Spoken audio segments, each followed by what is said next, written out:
"I am Iron Man" will stand as one of the most fundamental Tony Stark lines in the entire MCU and paints a pretty clear picture of everything you need to know about the MCU's most famous hero. But although Tony embraced his Iron Man identity wholeheartedly, it doesn't mean his suits made him everything he was. As we all know, he was also a genius billionaire playboy philanthropist, so just because he wore a suit of highly advanced, seemingly magical armor, there was still so much more to the character than that. And that's what I want to highlight in today's video. I'll be breaking down some amazing things that Tony Stark didn't need the Iron Man suit for, so let's get started right now. Because I want to apparently make myself sad, I'm going to start off this list with a position Tony Stark achieved in the comic that I still think would have been an extremely compelling and viable option in the MCU, and that's becoming Director of S.H.I.E.L.D. Let's talk about how this unfolded in the comics before discussing the MCU. Well, this actually happened during the events of Civil War, when the current director, Maria Hill, thought Tony should be the next acting head of S.H.I.E.L.D. Not because of necessarily his experience running a super secret spy agency or anything like that, but rather because she thought he would upset the right people on purpose. And let's be real, that sounds right up Tony's alley. And turns out he wasn't necessarily a bad director in the comics. The thing he probably felt most guilty about is the time that he fought Hulk with the Hulkbuster armor that severely damaged New York, but he used his own money and S.H.I.E.L.D. funds to repair the damage, so it kinda helps to have a billionaire leading S.H.I.E.L.D., right? But of course, everything just feels temporary in the comics, so this job couldn't last forever.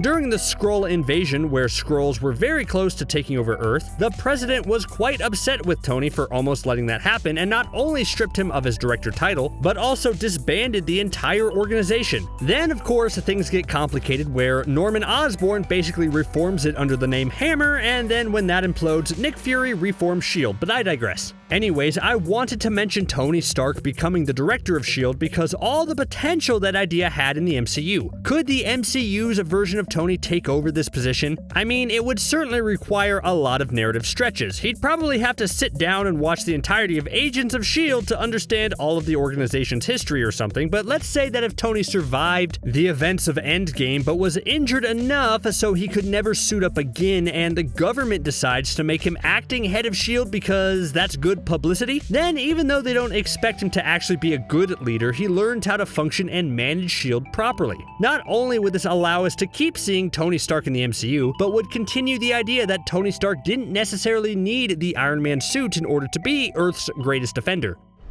Okay, fine, I'm going to follow up that last entry with another one regarding where Tony's character could have gone in the MCU, but the difference here is that this one is sorta a possibility. So in the comics, Tony has been in more than one situation where he's in a coma and can't wake up, but he would never want the world to be quite rid of his sarcastic comments and quips, so he's been prepared. In these situations, he's downloaded his brain onto a hard drive, and that's helped reboot him. One time when he was in a coma, he left a message for his friends about how to reboot his brain using the extremist tech and a hard drive that helped him get out of the coma. See, who needs an Iron Man suit when you can basically become like Arnim Zola? Another time, while again he was comatose, the current Ironheart, Riri Williams, found and activated a digital copy of Stark's mind, which basically became the Jarvis of Riri's suit. You see where I'm going with this? The MCU is set to introduce Ironheart in her own series coming soon, but the big problem with that is so much of her character is rooted in her mentor-mentee relationship with Tony Stark, who isn't exactly around anymore. Yes, the MCU had already done the whole protege thing with Peter Parker and Tony, where anything with Riri would have been a bit of a retread, and maybe the better solution would be to have Rhodey or even Spider-Man himself mentor Riri in the ways of being an iron hero of some sort, but just stop for a second and think of how happy we'd be if we got to hear RDJ's voice as the operating system for Riri's suit. That would be awesome. It would allow Tony's sacrifice in Endgame to not be undercut, but also allow us to still get RDJ's larger-than-life personality in this franchise. The actor has seemed to want to distance himself from the MCU after Endgame, but I mean, if a few more movies like Dolittle come out, I could see him being more agreeable to a voice role. Tony started the MCU as a selfish individual who just wanted to create and sell things that went boom. It didn't really matter as long as there was profit to be made, but of course everything changed in the cave. The Tony that emerged from that life-altering experience had a new heart, literally, and a desire to not only stop making dangerous weapons, but also to put out a lot of good stuff in the world. Both the Tony from the MCU and the comics proved they weren't just a guy in a suit, but rather trying to benefit all of mankind. I think this is most apparent in Tony's attempts to create a new sustainable energy source. The comics had Tony found the company Stark Resilient, which tried to use repulsor rays as a renewable energy source, as well as creating a repulsor car that would help with the fossil fuel shortage that is still affecting our world. Okay, would you rather buy a Tesla or a repulsor car? Gotta be a repulsor car, right? Anyways, the movies also showed Tony Stark taking an interest in clean energy. But isn't it kind of weird how that plot became kind of forgotten? It was a big element of the first Avengers movie where Tony launched Stark Tower to run completely off arc reactor energy, and therefore be the first sustainable energy building in New York and be the eventual first step in providing clean, sustainable energy to the entire world. That's kind of a big thing, right? Immediately after the movie turned this subplot into something that Loki exploited Tony for, it's never really touched on again. Like, sure, Tony does start to get all paranoid after this and wants to build a suit of armor around the Earth to protect it from space threats, but you couldn't devote time to giving the rest of the world sustainable power first? Like Tony, you basically mastered time travel overnight. You can find time to make sustainable energy. Okay, this one might be a bit of a cheat since it's based on the Iron Man technology a little bit, but I think it can still count. Plus, it's too awesome to not mention. During the Ultimate Armor Wars comic series, which of course takes place in the Ultimate Universe, the Tony Stark here comes face to face with his crazy grandfather, who's basically a machine come to life at this point. Tony is able to turn the tables by showing his dear old granddad a box that contains the severed head of the Tony Stark from Earth 242. Tony explains that how in that universe the world was basically all on fire, and that Tony was able to install a technological defense in his suit that even though this 242 Tony was just a head in a box, the technology still worked to break apart and destroy any machinery that was close by. Yes, this wasn't something Tony Stark could do by himself, but I still think it's cool how he was able to program and harness such a dangerous ability for himself and have it work even after his demise.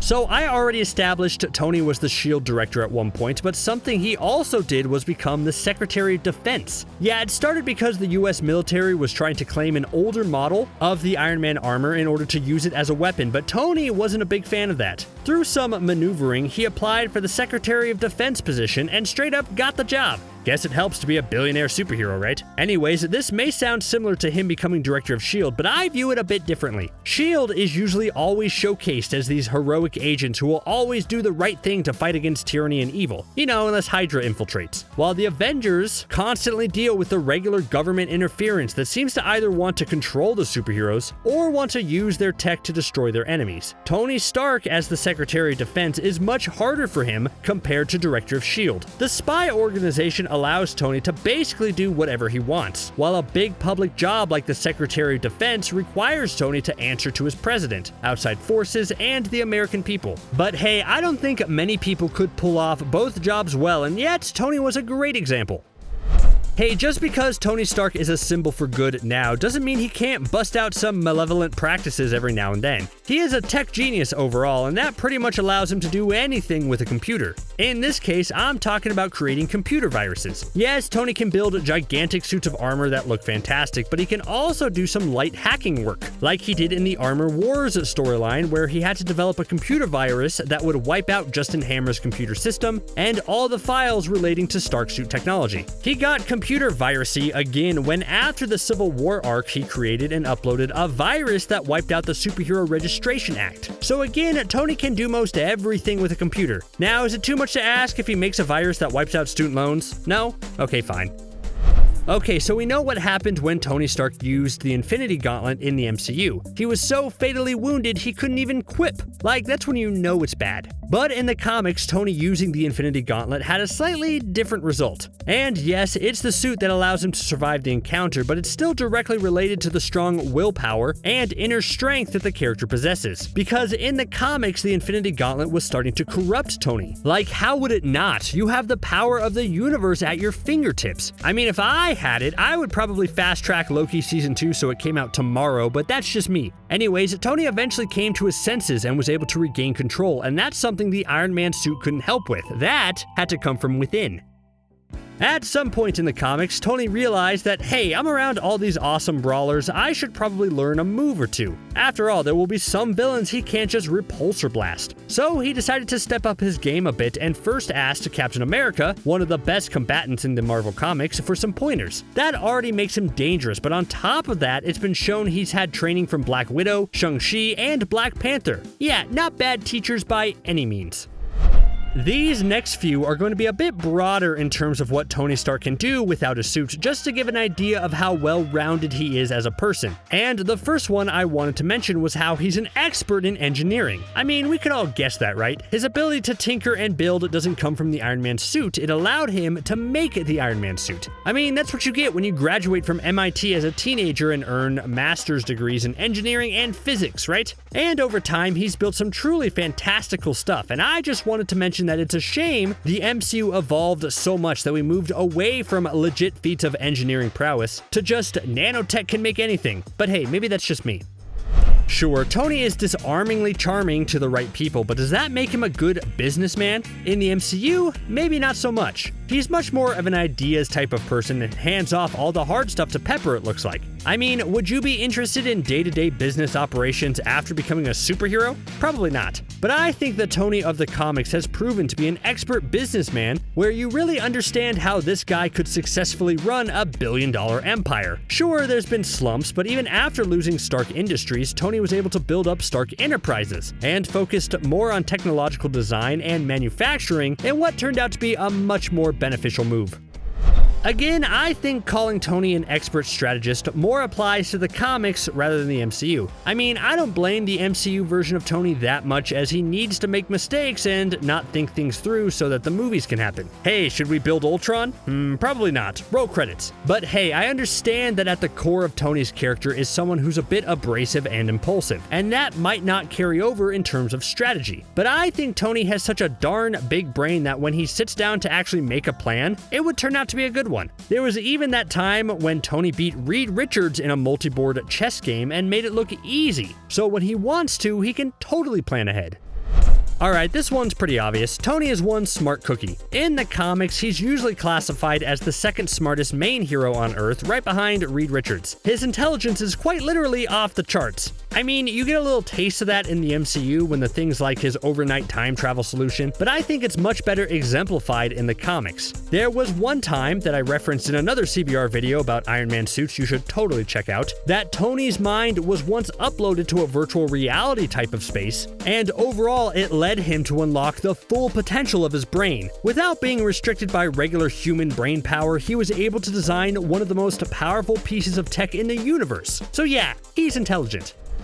The MCU Tony has mostly been a one-woman type of guy, but the comics version definitely plays up the playboy aspect, and some would actually call his ability to seduce women, both human and alien, a serious skill. Like, it's not all false bravado. You know, it would be one thing if Tony was all talk but no action, but trust me, there's action. He's had romantic entanglements with Maria Hill, She-Hulk, Emma Frost, Black Widow, although that one was in an alternate universe, and even Gamora, among others. Though that last Gamora encounter probably left him a bit more bruised than his Earthbound escapades. It definitely doesn't seem like something either of them will ever talk about again. And as much as I love the Pepper and Tony relationship in the MCU, it might have been interesting for Tony to have kept his flirtatious ways a bit longer before finding his true love.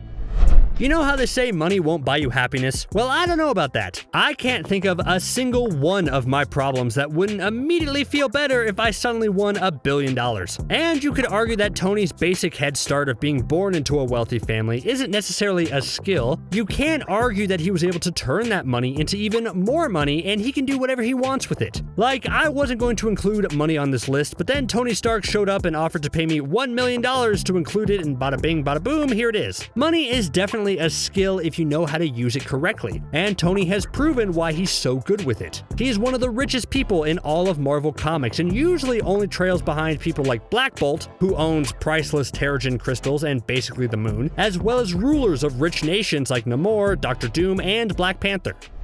Okay, there will definitely be some people who say growing facial hair isn't a skill, but the only people who say that are the ones who can't grow facial hair. Have you ever tried to manage a beard or goatee or something? It's hard. It either grows too fast, too little, is patchy, isn't even, and yet Tony Stark's always looks perfect. That sort of facial hair would probably look ridiculous on anyone else, but Tony makes it work. Oh, Doctor Strange can also rock the same facial hair, and Tony has definitely commented on the fact that they're both awesome facial hair bros. So yeah, it's a skill. Despite his flaws and his tendency to create supervillains on a regular basis, I still miss Tony Stark in the MCU. He's a complex character who proved that if you had a heart of gold, along with billions of dollars and superior brain power, there's nothing you couldn't do. Rest in peace, Tony.